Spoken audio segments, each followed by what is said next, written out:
Programming on 90.7 WKGC and the Commodore Sports Network is sponsored by Sweet Bay. Sweet Bay is a bayfront village in Panama City that features parks, walking trails to the water, a future town center, and more. A community connected at the water's edge, Sweet Bay. More information about Sweet Bay online at sweetbayfl.com or 844-35-SWEET. This is Coach's Corner. Well, hello again and welcome to Gulf Coast State College and Coach's Corner for another week. I'm Greg Sherrod, and we have with us head baseball coach of the Commodores, Mike Kandler. And a week in the books here, Mike. First of all, good to see you as always. Good to see you, Greg. We want to go through proper, protocol here. Absolutely. Of course, the greetings and that kind of thing go. The season's underway with 5 games under your belt after this past weekend. Correct. We started off last Sunday. Went out and played the Faulkner University's JV team, and you never know when you go play a JV team exactly what collection of people you're going to get. Sometimes teams will drop some varsity players down, and in this case they took some of their better pitchers and threw a little bit. It wasn't anything overwhelming, but pretty much we were playing a group of their freshmen that were on their JV team, and we were able to play fairly well. We pitched the ball really well. Ended up beating them 2-0 and 11-0 in the doubleheader, and that's always a great way to start the season, not giving up any runs. So I felt really good. The main thing was we went out, we threw strikes.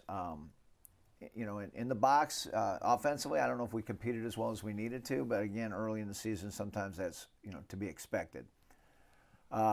After Faulkner, then we took our trip down south to Fort Myers. We literally, I think, drove off the end of the earth to get there. I don't know if you've been to Fort Myers, Greg, but it's nowhere near here.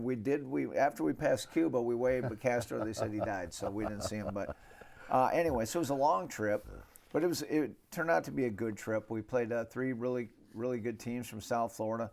Played ASA, which is a new program in our state. They, I guess 4 or 5 years, but they're in Miami, so obviously they're going to be pretty good. And we were able to beat them 4-2 in a dramatic way.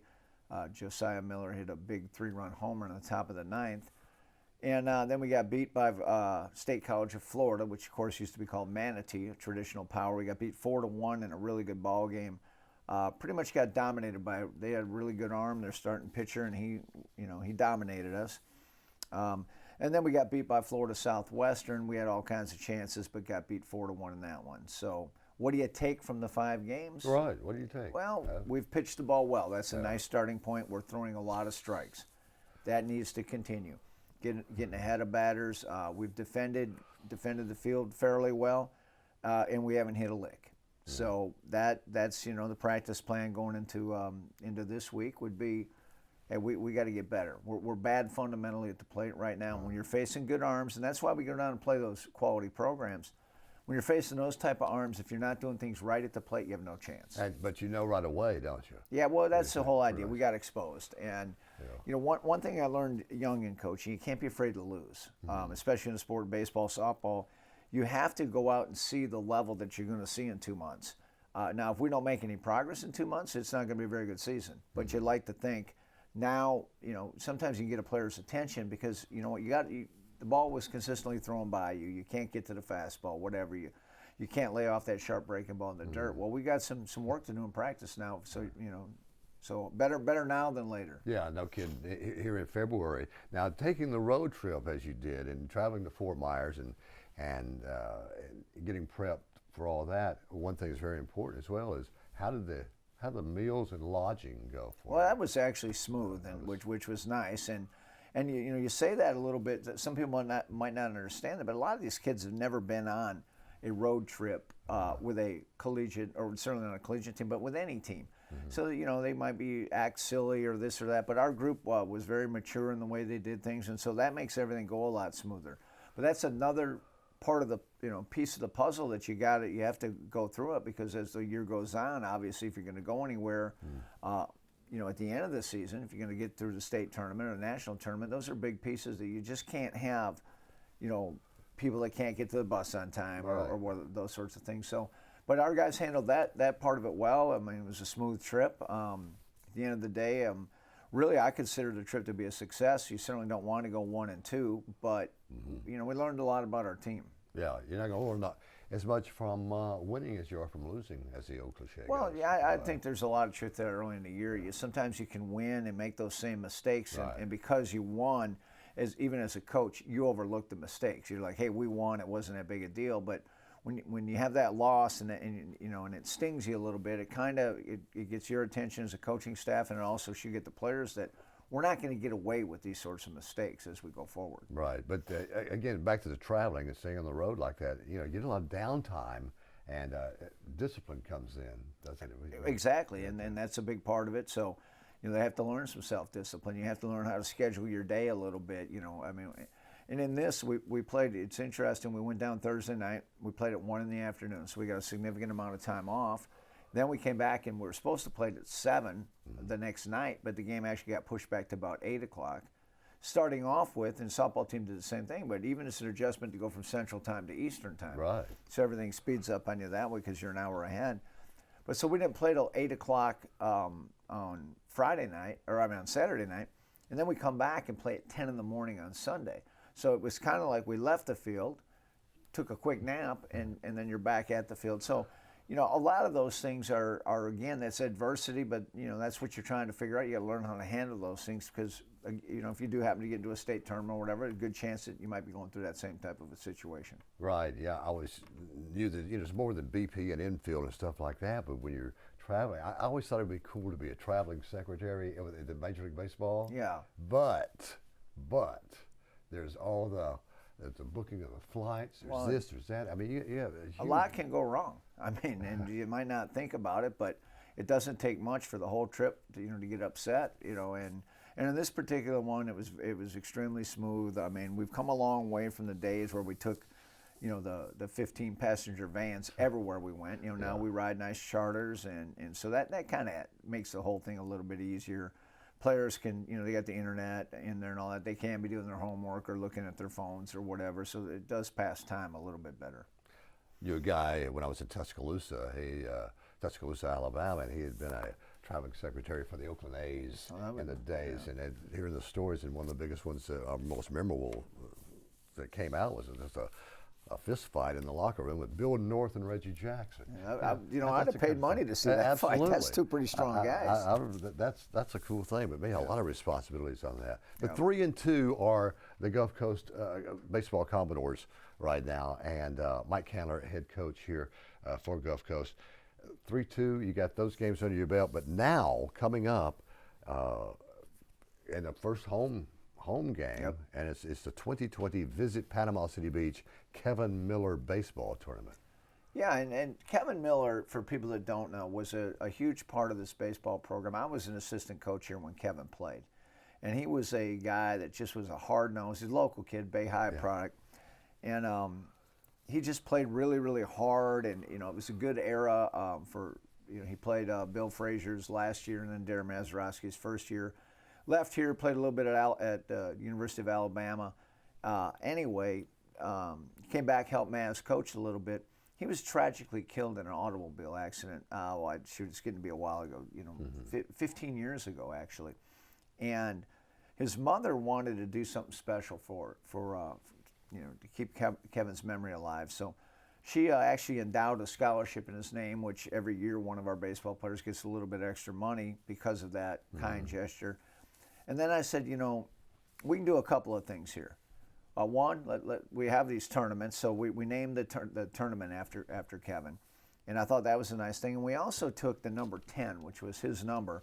And people retire numbers. It's everybody's retiring Kobe's number now that he was tragically killed. Yeah. We went the other way with it. We award the number to the sophomore player that kind of best exemplifies what Kevin was all about, playing hard, being a great teammate, those sorts of things. And this year's Kevin Miller scholarship recipients, Reed Halfacre, our center fielder. And so it was just kind of a nice way to honor the Kevin legacy. And this tournament's really turned out to be a good one over the years. Of course, Richard Sanders and the folks at Visit Panama City Beach have been great supporters, and that helps out. There's a nice little financial commitment they make every year, which helps us. And we're able to bring in some quality competition. We got St. John's River Andrew College, Gordon College, Chattahoochee Valley, I think, are the teams that are coming in, if I'm not forgetting anybody. Right. So, the schedule is here. We play St. John's River Thursday. That's been a marquee matchup in the state. We've done this probably for 10 years now. That game, they usually throw a really good arm. We throw one of our better arms, and it becomes a lot of fun. That's how the things get started. Friday, we don't play on Friday. We'll have the other teams playing each other. Then Saturday and Sunday, we'll have games going all day at Frazier Field. So it's really a good tournament, good competition, and it'll be nice to finally get to play at home. Yeah, no kidding. And it's really entertaining for me. I mean, first of all, it's baseball, home, and it's a great, of course, facility at Frazier Field, and looking really forward to that. And something about St. John's River. You mentioned a lot of good pitching. Yeah, they've got, I don't know if we'll see, they got a guy named Francisco Alemán who's transferred from the University of Miami. He went up to the Cape Cod League, dominated that thing, signed to go to Florida next year. I don't know what happened in Miami, why he left. I wish he wouldn't have, but because, in the event that we see him, I'm not sure if that's who we're getting. But he'll definitely be throwing one of the games. He's going to be a high draft pick. I'm talking top 2-3 round guy.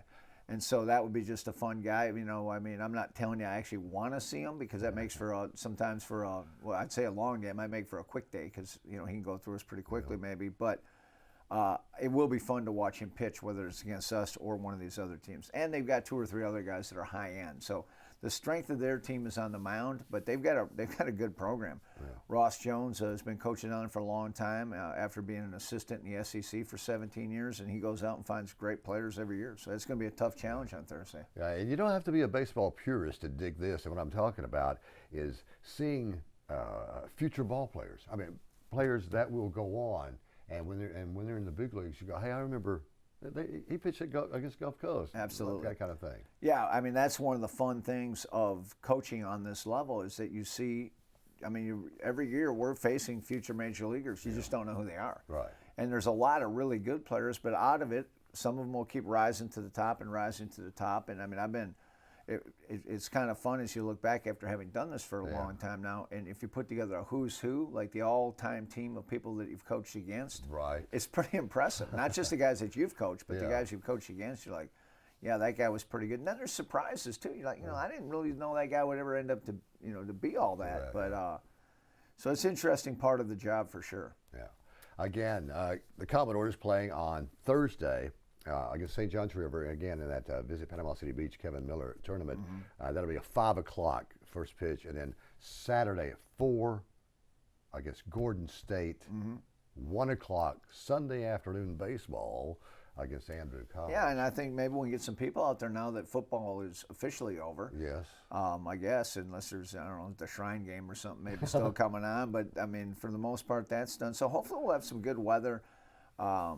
It kind of, obviously in the northern part of the country, it's not baseball season, but in the south, it's baseball, softball season now. Colleges are getting started. Division I will start up next week. So it should be time for people to time to come out, hopefully have some good weather, catch a little bit of sun, get some whatever vitamin that gives you, E or D or F or one of those vitamins that the sun gives you, and get on out and watch us play. Absolutely. And it's 5 o'clock for the next Gulf Coast game Thursday here at Frazier Field.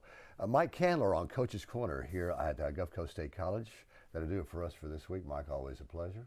Always a pleasure, Greg. Good to see you again. You too, man. Yep. Greg Sherry for Mike Kandler, and we'll see you next time. It's nice working with a pro.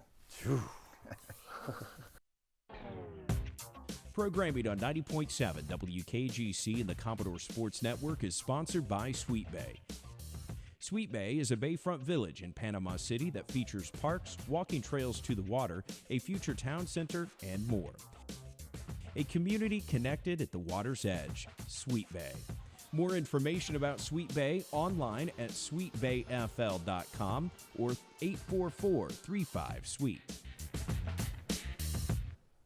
Hello, everyone, and welcome to Coach's Corner. I'm Greg Sherrod.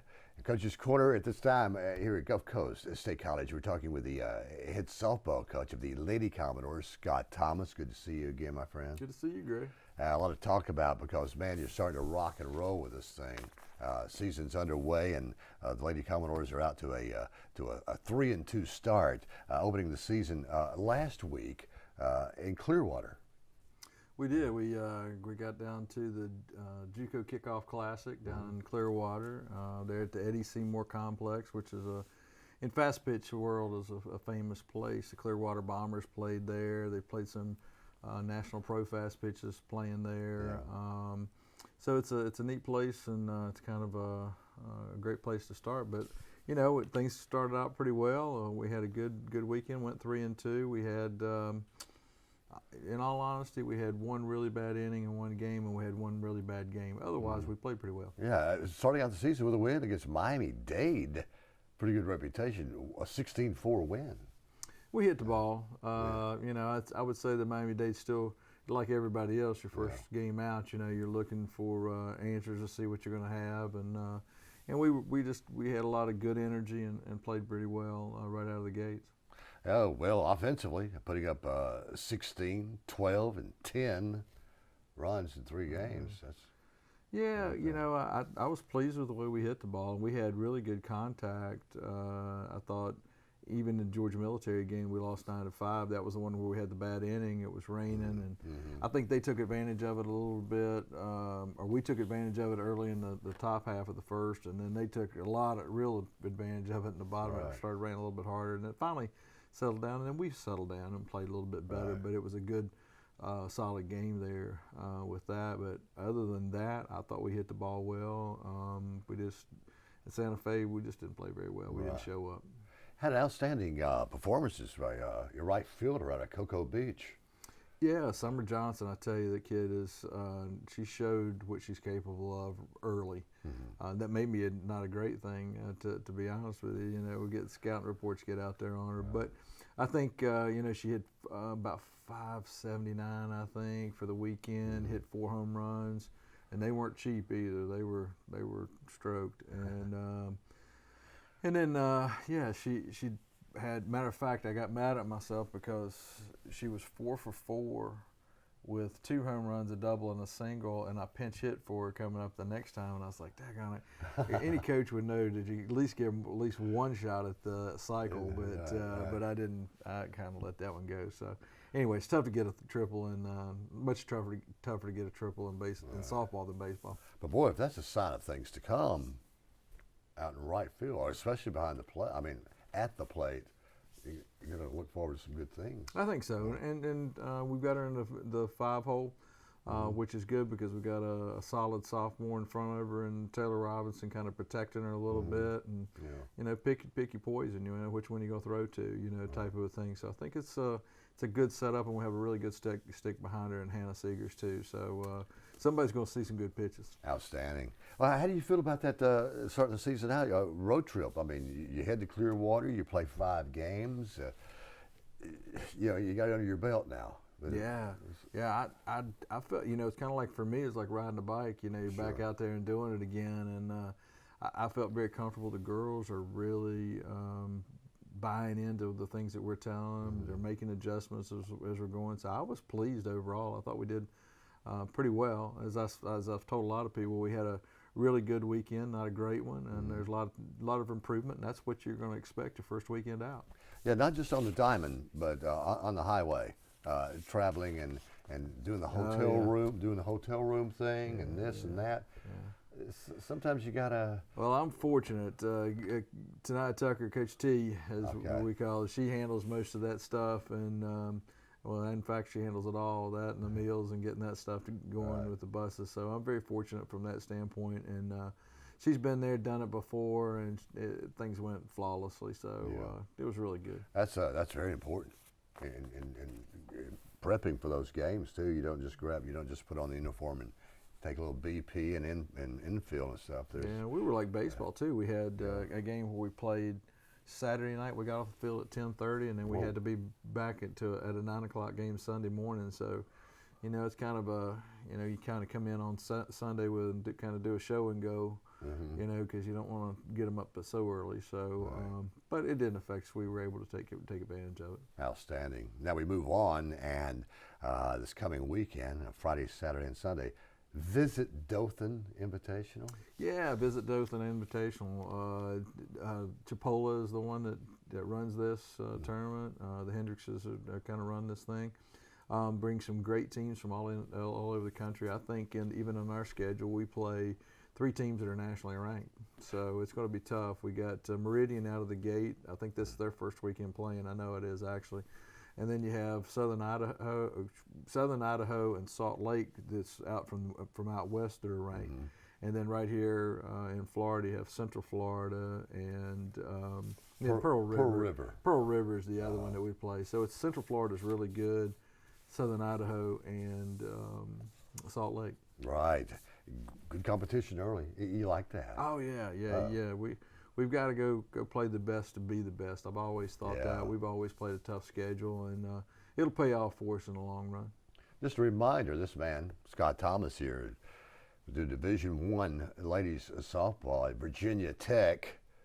He's talking ACC, 800-something wins over your career, going to you went to the regionals of the College World Series, or what did you? Went all the way to the College World Series. All the way to the CWS. Yeah, we went all the way to the WCW. My bad. In the women's college softball, but I was very fortunate there, and we had some really good teams. And at that point in time, I had the National Player of the Year and Angela Tincher, and so when you've got that big gun in the circle, it makes coaches look a lot better and a lot smarter.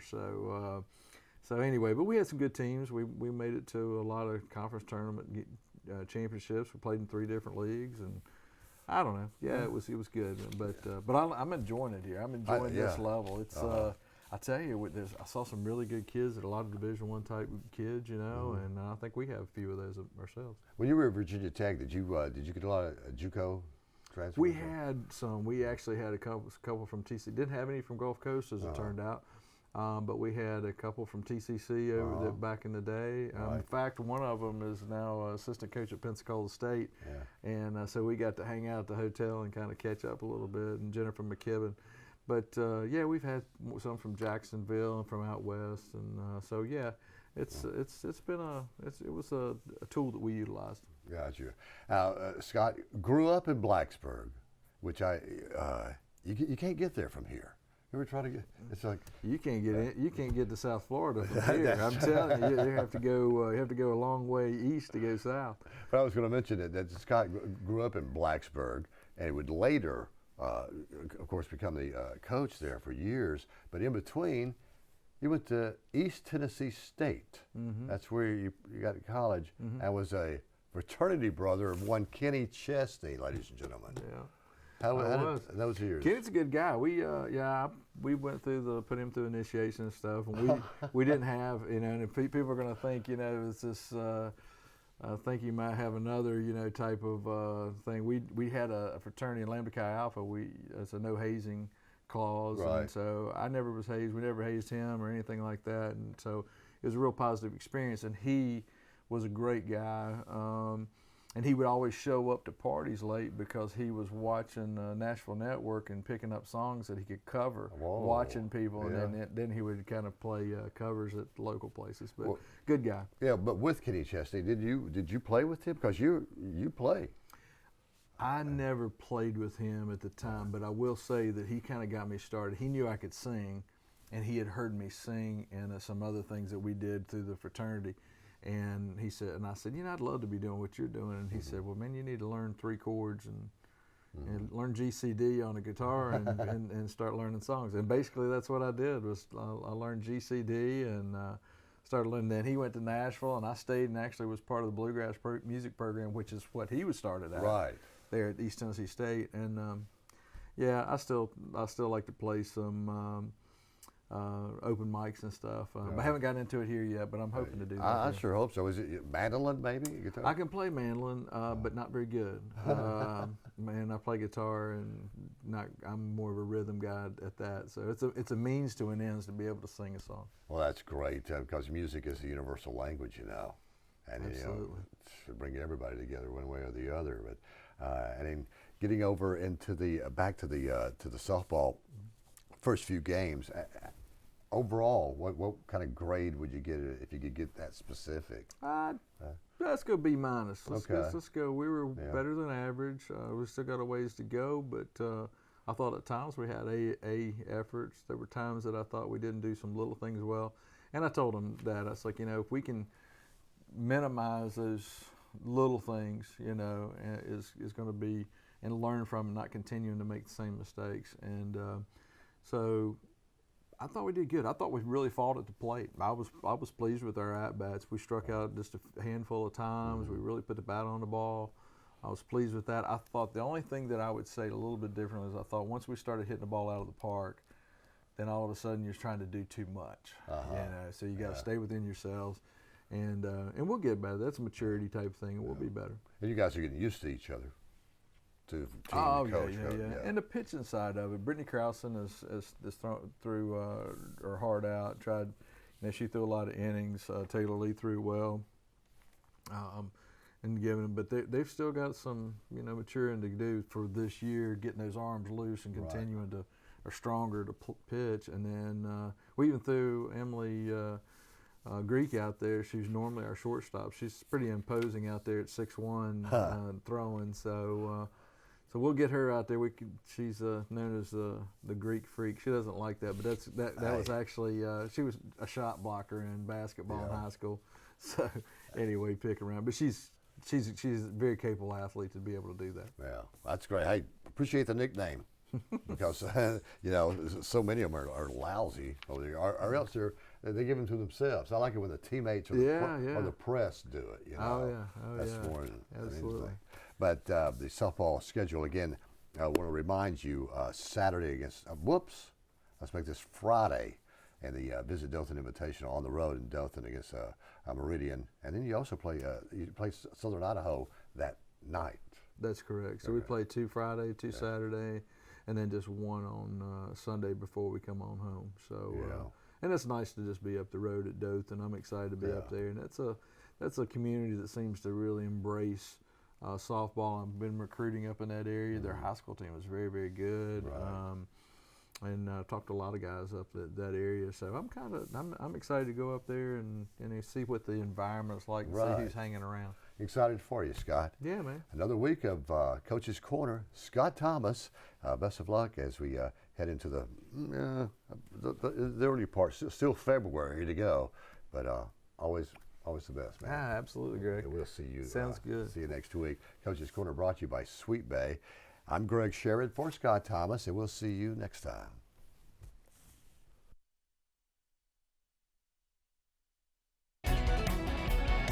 This has been Coach's Corner.